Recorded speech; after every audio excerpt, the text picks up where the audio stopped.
Re-salut à tous et à toutes. Donc, je vous ai parlé de la main-d'œuvre dans une précédente vidéo, et maintenant on va parler des conséquences de cette magnifique main-d'œuvre, cette richesse, hein, appelée par certains grands intellectuels, génies, tout ça, qui vont y arriver tout en fait. En fait, je suis un gros nul à comparer de ces gens. Un gros nul. Mais heureusement qu'ils ont fait l'ENA, etc., toutes ces études à la con, qui servent à rien apparemment. Bref, donc, donc en gros, je vais faire la suite de ce que j'avais lu l'autre fois. C'est par rapport à la revue Valeurs Actuelles. Voilà, c'était la dernière fois, c'était ça, quand il n'y a pas de reflet. Voilà. Donc c'était Monsieur le Président, entendez la colère des victimes, mais apparemment il s'en bat les couilles. Voilà. C'est pas vraiment étonnant. D'ailleurs là aussi, je ne veux pas absolument pas prendre ces gens de haut. Mais j'espère que tous les gens qui ont été victimes de toutes ces saloperies, j'espère que vous n'avez pas revoté Macron, parce que alors là, j'espère qu'il n'y en a aucun qui a revoté Macron, parce que alors là, c'est ça en fait.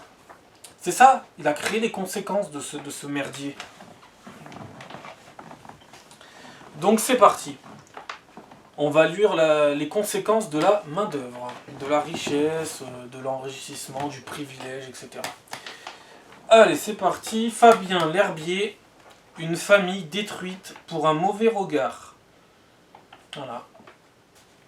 Dans le monde et en France, on peut être tué pour un mauvais regard. Voilà. Mal appréhendé par l'autre. Enfin, mal appréhendé. Moi, je suis dans la rue, on va me regarder. On va peut-être mal me regarder, mais c'est pas pour autant que je vais me jeter sur la personne et la poignarder. Déjà, j'ai pas de couteau. Voilà, premièrement. Bah, apparemment, il y en a, ils prennent le couteau pour couper du saucisson et d'autres pour te planter. Voilà, bon, chacun sa vision du saucisson et du couteau. Voilà. Alors, Fabien L'Herbier, une rencontre, un mariage, 3 enfants, 19 ans, à s'aimer, à se comprendre, se souvient Cathy L'Herbier, 19 ans. 19 ans à élever nos enfants dans le droit chemin. Apparemment pas comme tous. Dans le droit chemin. Une vie sans dette, sans addiction, sans problème. Bon, tu me diras, tu peux avoir des addictions. C'est pas pour autant que ça te fait de toi un monstre. Hein. Tant que tu tues pas les gens, que t'es pas un danger pour la société, bon bah t'as des addictions. C'est sûr que c'est mieux de s'en passer, hein, mais si t'es pas un danger pour la société, c'est pas non plus la fin du monde. Alors maintenant c'est parti, je vais partir d'une traite, on va arrêter de tout commenter parce que sinon ça va être un bordel, un merdier. Alors ça va être un merdier comme notre pays. Alors...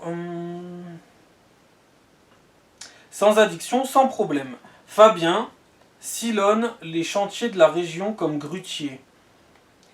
Elle travaille dans une boulangerie. Les enfants grandissent et font la fierté de leurs parents.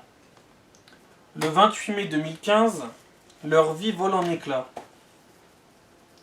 Pour un, entre guillemets, mauvais regard. Ce matin-là, Fabien se lève aux aurores pour aller faire son footing et constate la disparition de ses chiens. Il part les chercher en voiture avant de croiser Mohamed A et son cousin Bilal B. Voilà, bon, ils n'ont pas mis leur nom de famille, quoi. Et son cousin Bilal B, accompagné d'un troisième jeune homme, Mohamed B. Eux ont fumé et bu toute la nuit. Il frappe Fabien, le roue de cou, lui roule dessus, l'enferme dans le coffre de la voiture et l'amène dans un champ à quelques kilomètres, le déshabille et le brûle. C'est la richesse. La fameuse richesse. Lorsque les gendarmes le trouvent, son pronostic vital est engagé. Tu m'étonnes. Sa femme l'accompagne dans le coma à son réveil. Fabien ne se souvient plus de sa femme ni de ses enfants. Puis lors de sa rééducation, elle change de maison pour s'adapter à la vie de son mari traumatisé crânien. Mais les colères sont fréquentes et la vie devient impossible. Cathy refuse désormais de s'écrouler. J'ai un petit-fils et bientôt une petite fille. Il faut avancer. Glisse-t-elle avec une admirable détermination. Il n'empêche que sa lucidité prend aux tripes. je ne vis pas vraiment, je survis. La vérité, c'est que j'ai dû faire le deuil de ce mari avec qui j'ai été fusionnel pendant 19 ans. Elle continue pourtant de l'accompagner. Elle continue pourtant de l'accompagner. J'aide un traumatisé crânien qui n'est plus vraiment mon mari. Les enfants, eux, confient ne plus reconnaître leur père.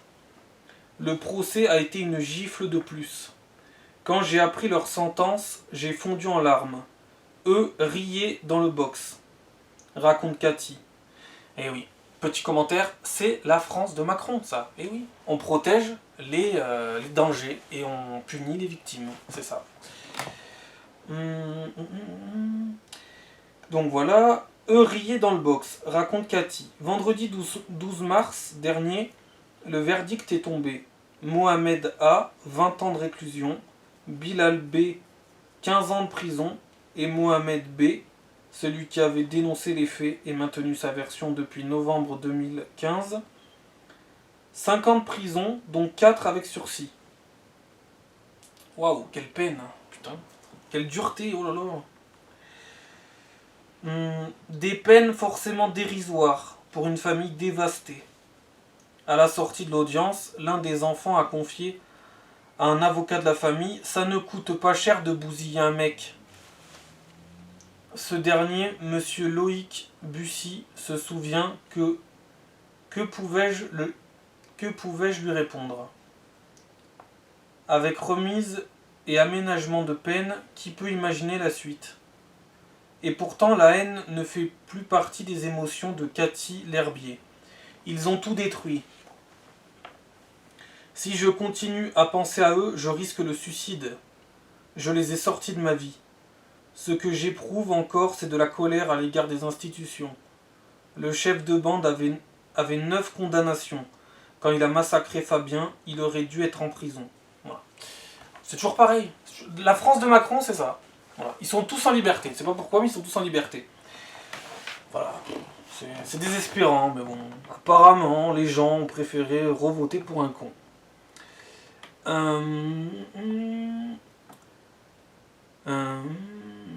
Alors j'en suis où? Ils ont tout détruit. Non. Il a massacré Fabien. Une impunité qui pourrait finir par pousser à tuer pour un regard. La question revient chez ces dizaines de familles dévastées par un massacre ou un meurtre, dont personne ne se souvient. Théo, Grégory Barizadeh, Axel, Sofiane et Kevin. Qui se soucie encore de la vive douleur de ces familles? Personne. Personne, hormis les bons, en fait. Bon, en tout cas, pas Macron. Voilà, donc ça, c'était ok. Alors, violé et étranglé par un récidiviste. En août 2020, à Nantes, les pompiers découvrent dans un immeuble parti en fumée le corps d'une adolescente de 15 ans.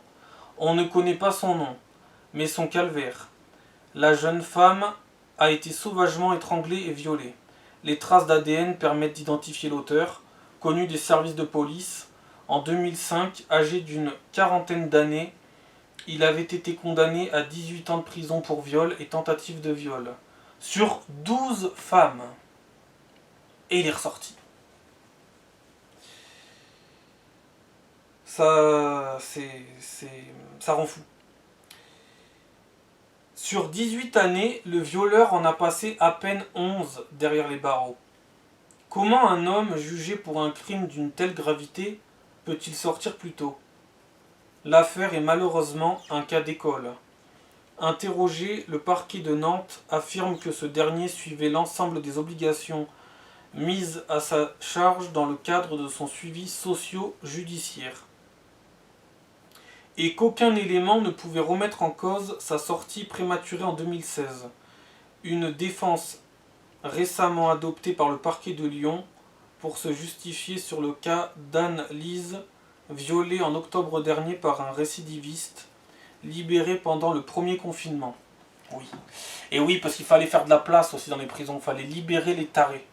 Alors pas tous, bien entendu, mais il fallait libérer une partie des dingues. C'était sous quel gouvernement? Je sais pas, j'ai un doute. J'ai eu un petit doute. C'était Hollande, Sarkozy? Ah non, c'était Macron. Avec le ministre de la Justice, Dupond-Moretti. Très très bon ministre de la Justice, qui a été reconduit en plus. C'est magnifique. Alors, voilà, donc, chaque fois... Qui aurait dû être incarcéré jusqu'à l'automne 2021.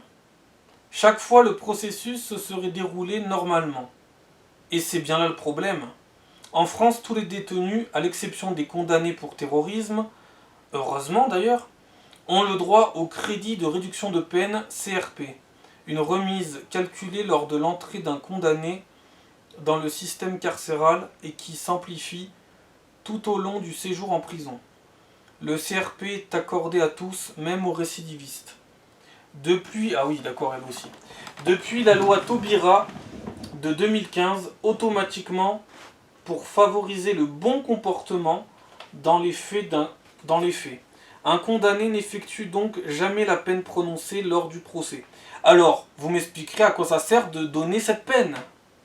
Autant donner la vraie peine directement, la peine que vous allez faire à la fin. Non mais on est vraiment... Non mais je sais pas, ça va pas là-haut. En fait, ils font des trucs qui servent à rien. Donnez directement la vraie peine. Ne vous cachez pas. Je sais pas. Oh là là, ce pays, mon Dieu. La peine prononcée. Le ministère de la Justice affirme que ce drame reste une anomalie.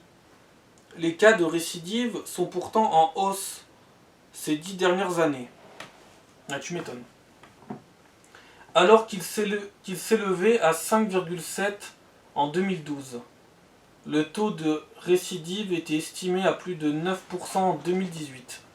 Et encore, ce taux ne prend en compte que les plaintes ayant entraîné une condamnation rare dans le cas d'une agression sexuelle. Cette hausse sensible avait d'ailleurs alerté la Cour des comptes dès 2016. Dans un rapport, elle critiquait le suivi défaillant des juges d'application des peines, débordés par le nombre de dossiers à traiter.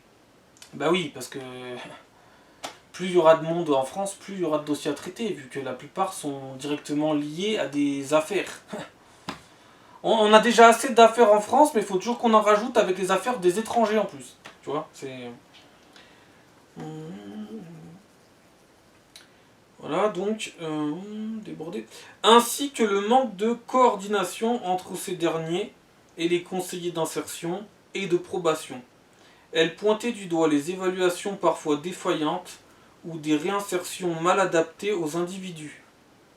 Pour tenter de freiner ce phénomène, le ministre de la Justice, Éric Dupond-Moretti, a proposé dans le cadre du projet de loi de confiance dans l'institution judiciaire d'instaurer un système de réduction basé sur le mérite.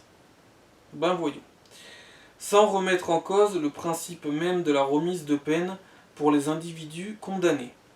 Or, il existe également des remises de peine supplémentaires selon le comportement du détenu en prison.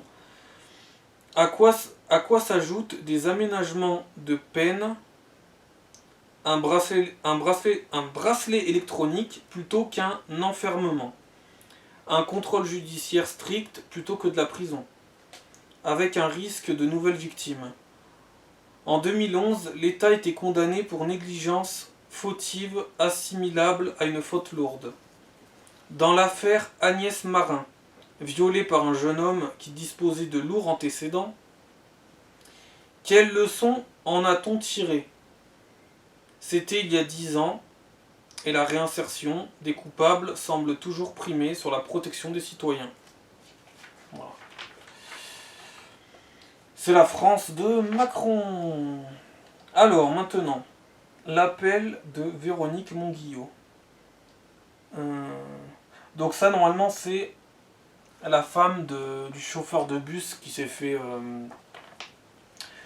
tabasser à mort dans son bus parce qu'il avait dit à des franco, allez, on va même aller jusqu'au bout, à des purs français, hein, attention, des purs français, à une richesse, il leur avait juste dit de remettre leur masque, parce que c'était le confinement, il fallait mettre les masques par rapport au Covid, et ils avaient refusé, puis à plusieurs, ils l'ont tabassé à mort dans le bus. Et comme d'habitude, personne n'est là pour aider personne. Donc, l'appel de Véronique Monguillot. Monsieur le Président de la République. Le 5 juillet 2020, un drame a touché notre pays en plein cœur. Ce drame, c'est le nôtre, à mes filles et à moi-même. Notre vie ne sera plus jamais la même. Nous sommes toutes les quatre détruites à tout jamais. Mon époux, sur son lieu de travail, a été sauvagement assassiné, massacré, et on ne lui a laissé aucune chance. Pourquoi ? Simplement parce qu'il a voulu faire respecter les règles, celles du port du masque obligatoire, que vous nous avez demandé à tous, pour nous protéger, pour protéger les autres, de respecter. Il a passé 5 jours en réanimation. 5 jours durant lesquels je ne comprenais rien. J'ai demandé de l'envoyer dans n'importe quel hôpital pour qu'on puisse le sauver. Il n'y avait plus rien à faire. 27 ans de vie commune, 27 ans de vie commune, 25 ans de mariage, arrachés en quelques minutes. Monsieur le Président, comment une famille simple peut-elle continuer à vivre normalement sans son pilier, sans son tout ? C'est impossible. Nous ne vivons plus, nous survivons. Plus de sourire naturel, tout est forcé aujourd'hui. Mon époux était la personne la plus merveilleuse que j'ai pu rencontrer dans ma vie. 4 individus, en marge totale de la société, connus des services de police, ont brisé notre rêve. À l'heure où je vous écris, 3 d'entre eux sont en prison. 1 est en liberté. L'auteur principal du meurtre a dit lors de son expertise psychiatrique que j'avais tué mon époux au motif que j'avais demandé qu'il soit débranché, alors qu'il était en état de mort cérébrale. Il n'y a pas de mots pour dire la violence du choc que j'ai reçu ce jour-là. Une envie de hurler. Ouais, c'est pas facile à lire quand même, c'est dur, c'est dur. Nous devons désormais subir un terrible quotidien. Être debout tous les jours et rester digne alors que nous n'en avons pas la force. Un soutien national s'est créé. Petit à petit, notre cri de révolte, tout le monde l'entend et beaucoup s'identifient à lui. Le citoyen étouffe face à ce sentiment d'impunité grandissant, laissant la place à une violence certaine. Alors, Monsieur le Président, nous ne pouvons plus nous contenter de recevoir des soutiens en parole, nous avons besoin d'actes. Malheureusement, après notre drame, les agressions ont continué partout. Nous avons le sentiment que rien ne se passe, que personne ne bouge. Combien de familles encore détruites ? Assez de ce laxisme, assez de fermer les yeux devant l'irréparable. L'urgence est là, le citoyen n'en peut plus. Aucune famille ne doit plus jamais vivre ce que nous vivons depuis 9 mois. Aucun citoyen ne doit redouter l'heure du coucher, ce moment terrifiant où toutes les angoisses surviennent. Personne ne doit vivre ou redouter la perte d'un être cher dans des circonstances gravissimes.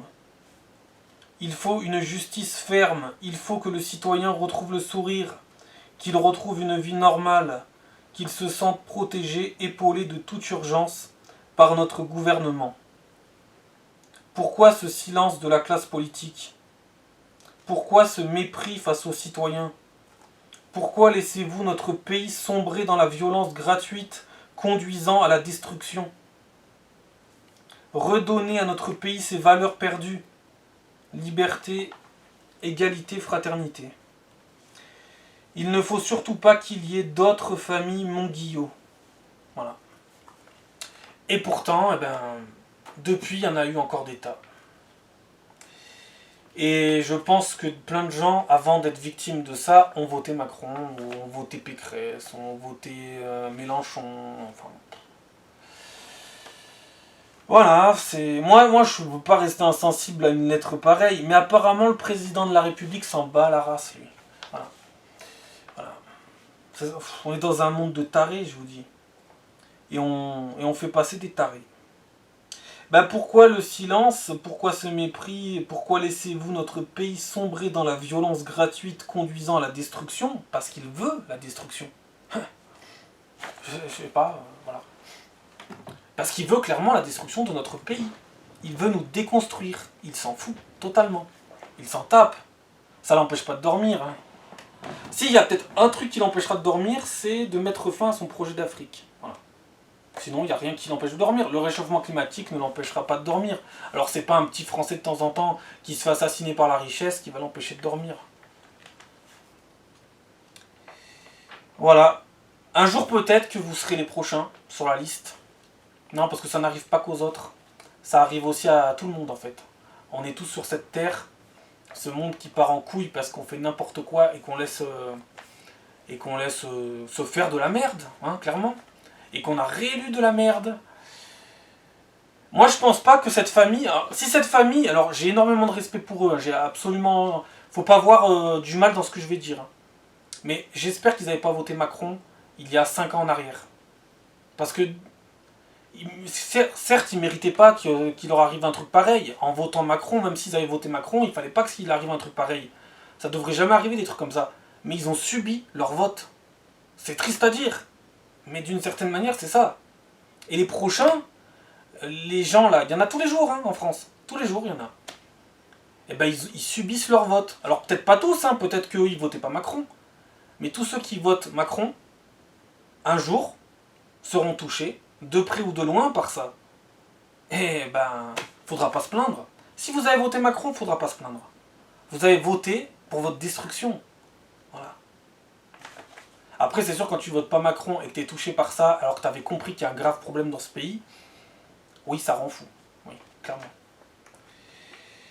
Mais bon, après, les teubés qui comprennent rien, si un jour ils sont touchés, bon, bah ils seront touchés. Qu'est-ce que tu veux que je te dise? À un moment donné, si t'as pas d'instinct de survie et que tu vois pas que ce mec est totalement perdu dans sa folie, parce qu'il est dans sa folie, ce mec-là. C'est un danger. Hein. C'est un vrai danger. Et je ne cesserai de le dire et de le répéter. C'est un danger. Le vrai danger, c'était lui. Et on l'a fait repasser, putain. C'est un truc de dingue. Et après, ça va donner des leçons à la Russie. Alors certes, tu peux en donner des leçons à la Russie. Eux, carrément, ils envahissent carrément l'Ukraine. Mais donne pas trop de leçons, clairement. Hein. Parce que toi, t'es en train d'organiser ta propre invasion aussi, espèce de mongolien. Putain que ça me rend fou, des trucs pareils. Voilà, bref, ça parle, ça se donne des leçons, mais ça fait exactement la même chose en peut-être pire. Donc voilà, donc... une famille dévastée, tu m'étonnes. En même temps, n'importe quelle famille serait dévastée. Un truc pareil. Ça rend fou des trucs pareils. Des fois, j'aimerais bien déconnecter, vous voyez. Comme beaucoup de gens, je pense. On aimerait bien déconnecter, mais... Si on déconnecte après, on va pas comprendre ce qui va nous arriver. Donc il vaut mieux être connecté malgré tout. Faut déconnecter de temps en temps parce que ça fait du bien quand même, mais faut quand même rester malgré tout malheureusement connecté à ce monde de merde. Mais il faut essayer de le changer. Voilà. En bon, pas en mauvais, tu vois. Moi par exemple, quand je voulais changer, parce que moi j'ai toujours eu des envies de changer le monde, alors tout seul on n'y arrivera jamais. Mais ensemble on y arrivera. Parce que voilà, l'union fait la force. On a envie de changer le monde, mais une partie du pays ne veut pas le changer. Donc voilà, ben on subira. Hein. En tout cas, moi, je voudrais pas le subir. Hein. Je ne veux pas le subir. Je fais en sorte de ne pas le subir. Mais il y a une partie de la France qui veut qu'on le subisse. Après, il y en a, ils diront, bon, les violences, c'est dans tous les pays. Oui. Oui et non. Oui et non, parce que dans certains pays, il n'y a pas de violence. Hein. Par exemple, bah oui, je suis obligé, t'es obligé de le dire, dans des pays qui limitent l'immigration, il y a beaucoup moins de violence qu'en France. C'est indéniable. De toute façon, la France c'est de pire en pire, l'ensauvagement est de pire en pire. Il y a clairement un ensauvagement, on ne peut pas le nier. Alors c'est lié à plusieurs facteurs, certes, les réseaux sociaux, etc. Ça accentue aussi la connerie. Il y a plein de trucs qui rentrent en ligne de compte. Mais il y a surtout l'immigration, on ne peut pas vivre avec certaines personnes. Et ces gens-là ne nous veulent pas du bien. Une partie oui, une grosse partie non. Il faut dire les choses. Non, faut arrêter de croire à ça. Au mythe de on va vivre en paix dans le monde des bisounours, ça ne fonctionnera jamais. On a un dingue qui l'organise, les Français le payent, le financent, bon bah, on finance notre propre destruction. C'est bien. C'est bien. Moi, j'aurais préféré financer je sais pas, notre amélioration du monde, quoi. Je sais pas, on pourrait financer le fait de trouver des choses pour les maladies, pour la famine, pour les gens... Enfin, pour plein de problèmes, pour le réchauffement climatique. Mais non, il y a des gens, bah, ils prennent les sous des Français et ils les mettent dans... on va créer une guerre dans le pays, voilà. C'est ça leur ambition, c'est ça leur projet, c'est ça. Eux, ils ont rien d'autre, ils ont rien d'autre. Qu'est-ce que tu veux que je te dise? C'est des dingues. Et le vrai dingue, eh ben, on l'a pour 5 ans. En espérant qu'on ne l'aura pas pour 7. Bon, déjà, bonne nouvelle, on l'aura plus normalement. Normalement, hein. On l'aura plus. Ça, c'est peut-être une bonne nouvelle. Au final, il a été réélu, mais la bonne nouvelle, c'est qu'on l'aura plus. Ça, c'est déjà une bonne nouvelle. Par contre, je pense qu'il prépare déjà la relève pour dans 5 ans, avec Édouard Philippe ou un autre. Donc, absolument pas refaire passer un con. Hein. Tous ceux qui viennent de... Mais en plus, c'est même pas une histoire du parti de Macron. Non, c'est pas ça. C'est que ces gens-là, en fait, ils ont abandonné. Pour eux, c'est fini la France, c'est terminé. Ils ont abandonné la France. Pour eux, c'est terminé. Il faut changer, faut tout changer, faut détruire tout ce qu'on a fait, il faut le détruire. Notre culture, faut qu'elle disparaisse.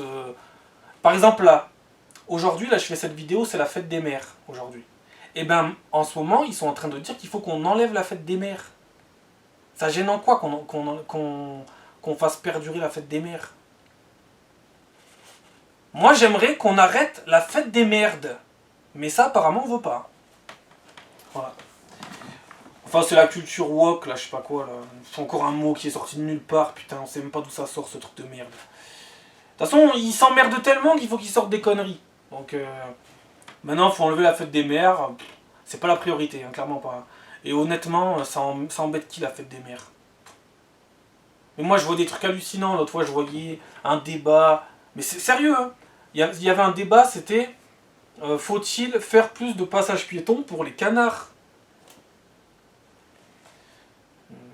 Je suis quoi? Je suis dans le multivers là? Il y a un problème là. Il y a un problème quelque part, ma parole. Il n'y a pas d'autres trucs à faire, non? Non mais ils sont tarés ces gens. Et après, l'autre fois, ils faisaient un débat pendant 1 heure sur est-ce que Pépé le putois encourage au viol? Non mais sans déconner. Tu crois que les gens qui violent, ils pensent à Pépé le putois? Non mais, mais on va où? Mais on va où sans déconner? Mais qu'est-ce que tu veux qu'on résoudre qu'on réduise ou qu'on trouve des solutions à des problèmes énormes quand on parle de ça, quoi? Non mais c'est désespérant, putain. Mais bon, il y a toujours de l'espoir, mais pour qu'il y ait de l'espoir, il faut qu'il y ait du changement. Il faut que les gens percutent, tu vois. Il faut que les gens comprennent. Mais en fait, le seul problème, c'est que les gens, ils comprennent que quand ça leur pète à la gueule. En fait, quand ça leur pètera à la gueule, ils diront « Ah ouais, merde, j'aurais pas dû voter Macron. Putain, maintenant je subis les effets de Macron. » Bah oui, mais c'est ce que vous méritez après tout. Vous avez voté pour une merde. Faut pas s'étonner qu'après tu subisses pas des effets merdiques. Voilà. Enfin bon. Après, chacun voit les choses comme il veut, hein. Mais c'est juste qu'un jour, on va le payer très cher, c'est tout. Et il n'y aura pas de telle personne le paye et telle personne ne le paye pas. Pour l'instant, il y a des personnes qui le payent plus que d'autres. Comme la famille Monguillot, qui, parmi plein de familles en France, l'a payé encore plus cher que nous. Mais nous, on est les suivants sur la liste, hein, clairement. On va pas se le cacher. Hein. Dans un pays qui part en couille de tous les côtés, faut pas croire que... Moi, je pars pas de la philosophie, ça n'arrive qu'aux autres. Parce que ça, c'est un truc, faut pas faire ça. Hein. Ça parle à tout le monde, des trucs pareils. On peut tous être touchés par des trucs pareils. Faut pas dire que ça arrive qu'aux autres. Ça, c'est la pire connerie de la Terre, ça. De toute façon, quand on te crée un bordel monstre dans tout le pays, ça va forcément nous arriver. Alors comment? On va voir. À quel degré? On verra. Mais ça nous arrivera. Eh oui. Ils étaient tous heureux de faire repasser la République en marche. Qui est devenue maintenant Renaissance. Ah, c'est inquiétant ça aussi. Renaissance. Pourquoi Renaissance? À mon avis, il a un peu copié sur le parti du Z, Éric Zemmour, au sans bête, au sans reconquête. Il a un peu copié sur son truc, je pense. Reconquête, Renaissance, il s'est dit, ah, il est pas con le mec. Le petit bonhomme là-bas, le Z, il est pas con. Donc je vais prendre Renaissance. Mais Renaissance de quoi en fait? Parce que tu me dirais, bon, Renaissance, je vais rectifier toutes les conneries que j'ai fait ces 5 dernières années. Allez, Renaissance, allez. Mais je crois que t'as autre chose à foutre que d'appeler ton parti Renaissance. Je crois qu'il y a urgence là en France. Dans les hôpitaux et partout. Il y a urgence. Mais non. Premièrement, comment on va l'appeler? Renaissance. Ça, c'était la priorité du nouveau quinquennat Macron. Renaissance. Renaissance de quoi? De la merde. Ah mais non, mais elle a jamais disparu la merde. Elle est là, elle attend que ça. Hein. Il va en avoir de plus en plus, de toute façon. Après, il y en a qui diront, ouais, mais tu t'es content que tu en aies? Mais pas du tout. Mais qu'est-ce que tu veux que je vous dise? Il y aura de la merde, il y aura de la merde. Les gens l'ont voulu. Tu veux que je te dise quoi, moi? C'est comme ça, moi j'ai pas voulu ça. En 2017, je le voulais déjà pas. Je voyais que ça puait la merde. Voilà. Mais en même temps, il faut se baser sur ce que dégage la personne déjà. Il dégage que de la merde. Voilà. Un sourire d'enculé. Il est minable ce mec. Minable. C'est un moins que rien. Voilà. Et bon, faut pas s'étonner après de subir la politique d'un moins que rien. Et d'un gouvernement de moins que rien. Parce qu'en gros, c'est un moins que rien qui vote pour des merdes. Il y a des merdes qui votent une merde. Et une merde qui va constituer son gouvernement de mange-merde. Voilà. Faut pas s'étonner, il n'y a rien d'étonnant. Non mais moi ça me rend fou. Ça me rend fou des trucs pareils. Des fois on a l'impression que c'est dans un film, qu'on est dans un film, que ces affaires-là, bah, ça n'existe pas. Mais en fait si, ça existe bien, bel et bien. D'ailleurs j'ai prévu de faire plusieurs vidéos où je vais vous lire des tonnes et des tonnes d'articles que j'ai recensés. Des tonnes et des tonnes. Et encore j'ai pas tout noté parce qu'il y en a tellement. C'est marrant parce que 9 fois sur 10, les problèmes de ces faits divers sont toujours liés à la même chose en fait. Mais on se demande toujours quoi en fait. C'est fascinant d'être des grands intellectuels qui n'ont toujours pas compris la seule chose qu'il faut comprendre en fait. Le Mozart de la finance. Ouais. Le Mozart de l'ensauvagement plutôt. Donc maintenant, voilà, j'ai fini. J'ai fini ça. Il y aura sûrement d'autres trucs à lire. Mais il faut que j'évite aussi de trop en lire parce que je sais pas si ça se voit dans la vidéo, mais honnêtement, moi, ça me rend réellement malade. Malade. Faut pas trop en lire parce que ça fait déprimer, mais après, il faut aussi en lire parce qu'il faut prévenir les gens, il faut leur faire comprendre. Mais c'est pas facile. Mais bon, après, c'est sûr que comparé aux victimes, voilà, lire un texte, c'est rien du tout. Mais c'est dur. C'est dur. Il y en a, ils s'en foutront, ils vont lire ça normalement. Ouais, on s'en fout, voilà, ils vont le lire. Moi, je suis désolé, je peux pas rester insensible à ça. Bah, apparemment, ceux qui sont là pour nous protéger, nous gouverner, eux, s'en foutent. Donc, faudrait peut-être qu'on inverse les choses parce qu'on est dans un monde qui fonctionne dans à peu près tout à l'envers. Donc, voilà. Faudrait peut-être que plus de gens comme moi dirigent la France et des sous-merdes et des mange-merdes dégagent. Mais bon, ça... C'est encore trop compliqué pour tous les génies que compose, dont est composée la France. Voilà. Donc voilà, vidéo bien déprimante, mais on est obligé de passer par là. Donc je ferai d'autres vidéos par rapport à ça malgré tout, même si c'est des fois assez badeux, assez badant. Bref, à la prochaine, et puis voilà. Ciao.